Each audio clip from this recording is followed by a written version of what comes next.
Good morning. आज हम the kite poem इसके बारे में पढ़ेंगे। पतंग। पतंग का नाम लेते ही हमारे मन में पतंग का एक चित्र उभरने लगता है। हम सभी को पतंग उड़ाना बहुत पसंद है, चाहे छोटे हो या बड़े, सभी को एक पतंग के प्रति एक आकर्षण रहता है। नीले आसमान में रंग बिरंगी पतंगे खूब उड़ाई जाती है। चलो अब हम इस पोएम के बारे में पढ़ेंगे। How bright on the blue is a kite when it's new. Bright चमकदार, द ब्लू आसमान, काइट पतंग, व्हेन जब, न्यू नई। जब पतंग नई होती है तो यह आसमान में बहुत चमकती है। हमें पता है कि कोई भी वस्तु जब नई होती है तो वह बहुत चमकदार और आकर्षित लगती है, हमें बहुत अच्छी लगती है। With a dive and a dip, it snaps its tail.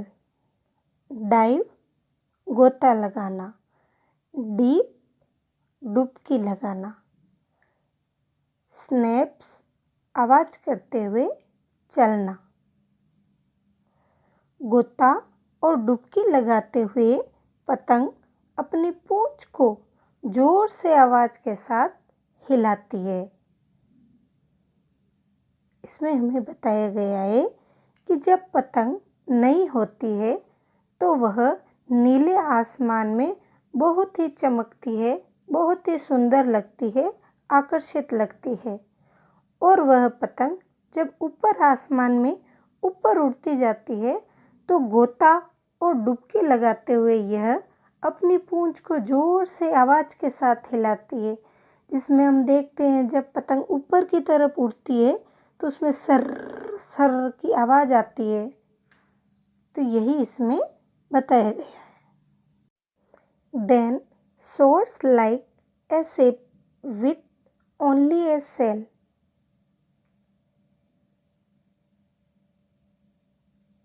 Source ऊंचा उड़ती है, शिप जहाज। तब पतंग सिर्फ एक पाल पर चलते जहाज की तरह तैरती है। जैसे नदी के पाल पर, किनारे पर एक जहाज कैसे तैरता है, पतंग तब तक वैसे ही लगती है जैसे कि एक पाल पर चलते जहाज की तरह तैर रही है, वैसे ही वह धीरे धीरे उड़ रही है। As over tides of wind it rides. Tide बहाव, राइड सवारी करना। यह हवा की लहरों की सवारी करती है। जैसे जो जहाज होता है वह पानी में चलता है और वह पानी की जो लहरें होती है उनके साथ वह चलता है। पानी की लहरों के साथ संघर्ष करते हुए जैसे जहाज नदी में आगे बढ़ता हुआ जाता है, वैसे ही कहा गया है कि जो पतंग है वह हवा की लहरों की सवारी करते हुए ऊंची आसमान में उड़ती जाती है। और वह पतंग हवा की लहरों की सवारी करते हुए ही आसमान में ऊंची बुलंदी हासिल करती है, ऊपर आसमान में उन्मुक्त गगन में उड़ती रहती है।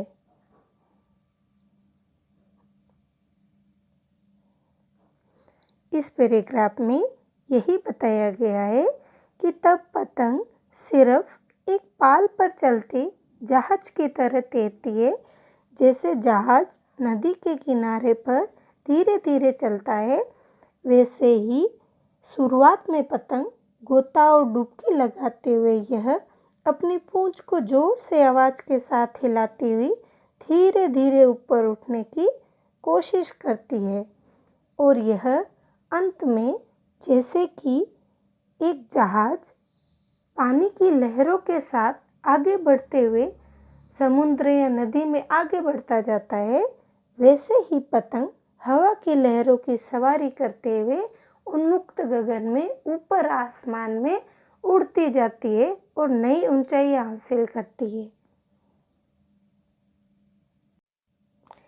Climbs to the crest of a gust and pulls.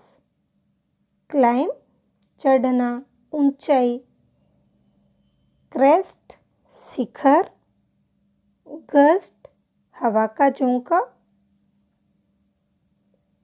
हवा के झोंके, और पुल क्या होता है? खिंचाव, खींचना, और खिंचाव से यह शिखर तक पहुंच जाती है।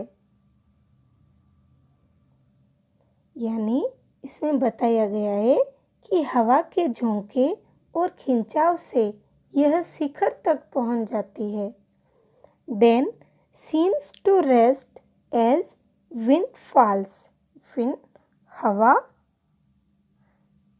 जब हवा रुक जाती है या थमती है तो यह विश्राम करती हुई प्रतीत होती है। इसमें यह बताया गया है कि हवा के झोंके और खिंचाव से यह शिखर तक पहुंच जाती है। यानी जो हवा के झोंके होते हैं वह पतंग को ऊपर उड़ने में सहायता भी करते हैं, और जो एक हवा का खिंचाव होता है उससे जो डोरी होती है, थोड़ी डोरी तनी हुई होती है, और जो पतंग होती है उसको शिखर तक, ऊंचाई तक पहुंचने में यह सब मदद करते हैं।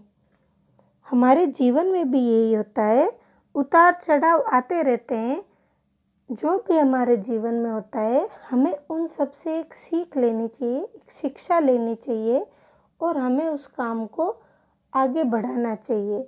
अच्छे काम में अगर 4 परेशानी भी आए तो कोई दिक्कत नहीं, हमें उनका डटकर सामना करनी चाहिए, क्योंकि परेशानियां हमेशा रहेगी, ये तो कहीं लिखा हुआ नहीं है।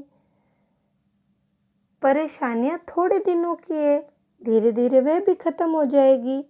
वैसे ही जो पतंग है वह हवा के झोंके और खिंचाव से यह शिखर तक पहुंच जाती है, ऊंचाई तक पहुंच जाती है। और जब हवा थमती है, हवा रुक जाती है, तो ऐसा लगता है कि जैसे कि जो पतंग है वह भी आराम कर रही है।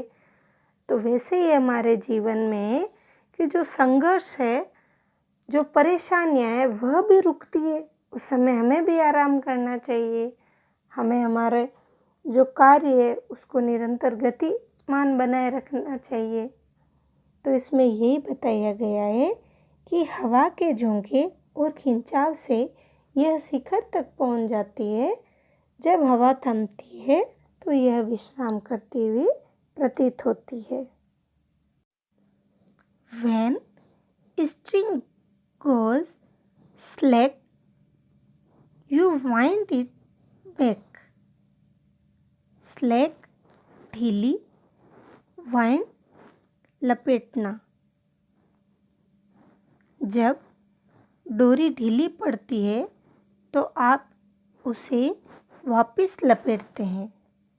पतंग की डोर के बारे में कहा गया है कि जब पतंग की डोरी ढीली पड़ जाती है तो हम उसे वापस लपेटने लगते हैं, समेटने लगते हैं। And run until a new breeze blows. Until जब तक, breeze हवा, blow बहना, और तब तक दौड़ते हैं जब तक कि हवा का नया झोंका नहीं आता। इसमें यही बताया गया है कि जब पतंग की डोर ढीली पड़ जाती है तो हम इसे लपेटने लगते हैं और तब तक दौड़ते हैं जब तक कि हवा का नया झोंका नहीं आता। ये हमें जीवन में आशावादी बने रहने की सीख देता है। जैसे इसमें कहा गया है कि जब तक हवा का नया झोंका नहीं आ जाता तब तक वह दौड़ते रहते हैं। तो उसी तरह हमें जीवन में आशा कभी नहीं छोड़नी चाहिए। होप, हमें हमेशा आशावादी बने रहना चाहिए। And its wings fill and up it goes। तब पंखों में हवा भर जाती है और यह ऊपर की तरफ जाती है। How bright on the blue is a kite when it's new। एक पतंग आकाश में बहुत चमकती है जब वह नई होती है, तो वह आसमान में कितनी सुंदर लगती है। इस पैराग्राफ में यही बताया गया है कि तब पंखों में हवा भर जाती है जब हवा का नया झोंका आता है, तो पंखों में हवा भर जाती है और यह ऊपर की तरफ जाती है। और एक नई पतंग, जब पतंग नई होती है तो वह आसमान में बहुत चमकती है और कितनी सुंदर लगती है, चमकदार लगती है। But a regular thing you never will see. लेकिन आपने कभी रेगुलर क्या होता है? अधिक बदसूरत या भद्दा। आपने कभी यह भद्दी चीज़ नहीं देखी होगी। कौन सी भद्दी चीज़? आगे देखिए।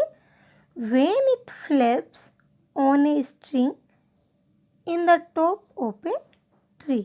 फ्लैप्स फड़फड़ाती है। स्ट्रिंग डोर, ट्री पेड़।